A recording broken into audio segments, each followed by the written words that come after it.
Welcome to Kenton Teaches. Enjoy the video. You start by connecting the Launchkey to USB and confirming the unit powers on. This establishes the physical MIDI link. Once done, open FL Studio and go straight to Options, then MIDI settings so you can enable the device.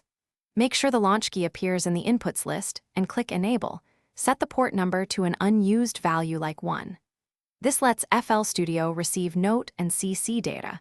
Without enabling the input, the controller won't transmit to channels or mappings. Next, you assign ports and choose a mapping template so FL Studio knows how to interpret pads, knobs, and keys.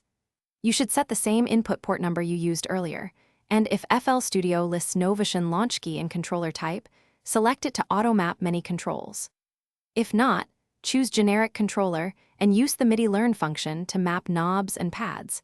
This gives precise control over plugins and mixer channels. Also enable Send Master Sync for transport control or map play, and stop manually to the transport buttons.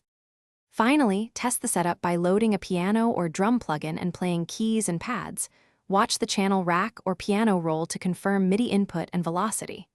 Once everything responds, save your mapping as a project template so you don't repeat setup. If something fails, check the obvious. Try a different USB cable, confirm the input port matches your mappings, and restart FL Studio so the driver reinitializes. If pads remain unresponsive, toggle controller type between Novation.